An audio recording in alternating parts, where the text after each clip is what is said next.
This episode of Soldier Tech Battlefield, we're going to be taking a look at the flyweight division of the tablet marketplace. Get it? Flyweight, tablet. Anyway, we're going to be taking a look at the Google Nexus 7 versus the iPad mini. It's going to be a very interesting battle, so let's go and get right into it.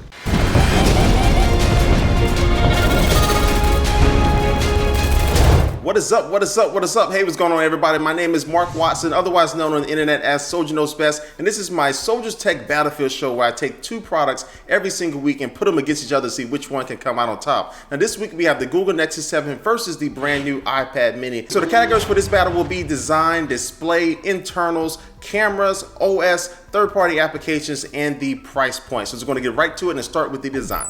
Now, both of these tablets have very solid designs. Now, if you start off with the Nexus 7, it does feel better and fit better in your hand than the iPad mini, but just because it has a 7-inch form factor versus the 7.9-inch form factor of the iPad mini. And also, I do like the back of the Google Nexus 7 because it has a nice little grip, kind of like a rubber grip on the back of it. Now, you take a look at the iPad mini, though, when it comes down to straight-up looks, it does look sexier. It does look better than the Nexus 7. Plus, it comes in two different colors with a black/slate version and a white/silver version. And also, I do like the placement of the speakers being directly at the bottom of the iPad mini versus on the Nexus 7, the speakers on the back. So if you set it on the table, it can become a little muffled. And you throw in the fact that the iPad mini is thinner and lighter than the Nexus 7, weighing only 308 grams versus the 340 grams of the Nexus 7. I have to say that as far as the design category, the iPad mini is going to take this for having the complete total package. And now let's move on to the next category, which is going to be displays. Now, the Nexus 7 has a very nice, crisp 7-inch display with a resolution of 1280 by 800 and has 216 ppi, that stands for pixels per inch.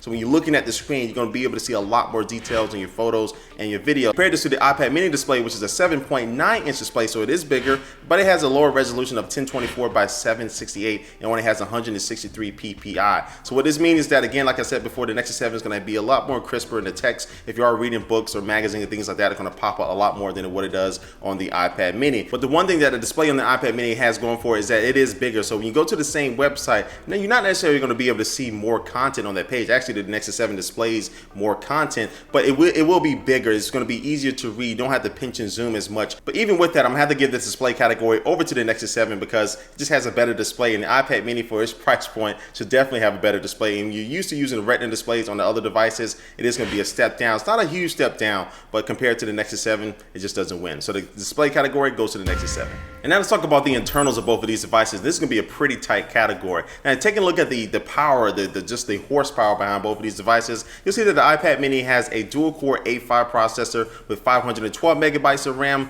but the Nexus 7 comes in with the NVIDIA Tegra 3 quad-core processor with 1 gigabyte of RAM. I did a benchmark test using Geekbench. You can see that the Nexus 7 basically doubles the performance of the iPad mini, so it has a lot more potential when it comes to raw horsepower. Now, where the iPad mini lacks in raw horsepower, it does make up as far as configurations. As far as storage configuration, you get 16, 32, or 64 gigabytes compared to the Nexus 7 only offering 16 or 32 gigabytes. And the iPad mini does have way faster mobile data speeds with having LTE options from AT&T, Verizon, and Sprint, but the Nexus 7 only offers HSPA+. So you can see when you're doing mobile internet and anything like that, web browsing, streaming video, the iPad mini will be a lot faster. So both of these tablets do have two totally different things going for them as far as what's going on the inside. The iPad mini, more storage configuration, especially if you need a lot of storage, and also to faster data speeds. Nexus 7 has just straight up more raw horsepower. So I'm gonna give this internals category a tie.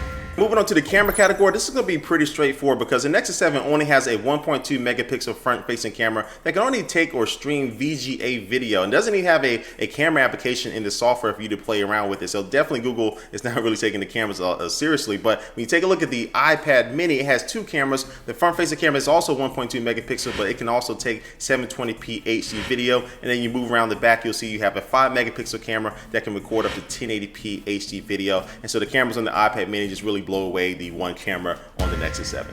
And now on to everybody's favorite category, that's going to be the OS, the operating system. I can already see a flame war starting down below. But anyway, the iPad mini is running iOS 6 versus the Google Nexus 7 running Android 4.2. Now for this video, the Nexus 7 that I'm using is still only running 4.1.2, but I still feel that the Nexus 7 has a lot more going for it as far as the tablet OS with Android. You have a lot better multitasking, a lot more features, including even now the new Google voice search is actually beating Siri in a lot of categories now as far as speed and content since it is going to be updated. And the Nexus 7 just just seems to have an overall look and feel to make it feel like a more powerful tablet, even though it is cheaper than the iPad mini. And now iOS 6 running on the iPad mini, I do feel runs smoother than what Jelly Bean runs on the Nexus 7. And so it's going to be that same familiar experience that you've been expecting from iOS 6 on all the different devices coming from Apple lately. And that's kind of to its detriment, because the Nexus 7 and Jelly Bean, again, feels like a more complete OS, has a lot of stuff going on, where iOS 6 is a lot more of the same. Again, it is solid. It's really nothing bad or wrong with it, but I feel that you have a lot more you can do with the Nexus 7 and Jelly Bean. So I'm actually going to give this OS category to the Google Nexus 7. Now, keeping with the software theme, we're going to move on to the next category, which is going to be third-party applications. Now, the Nexus 7 does have a good amount of tablet applications in the Google Play Store now than it had like a year ago, but still it's nowhere near to the amount of tablet-ready applications that the iPad has in the App Store. And developers who have made applications for any of the other iPads don't really have to change anything with their apps for the iPad mini. It's automatically going to be able to fit this new form factor. So that means at launch, you have hundreds of thousands of tablet-ready applications that were already made for the iPad 3rd or 4th generation or 2nd generation that are ready to go on this mini. Where the Nexus 7, you still are lacking behind with just applications that are available to be able to take advantage of that tablet interface, plus applications that are available for both the devices. Same applications from the same developer actually run better on the iPad mini, even though spec-wise it has lower specs than the Nexus 7. So this third-party application category is going to go to the iPad mini.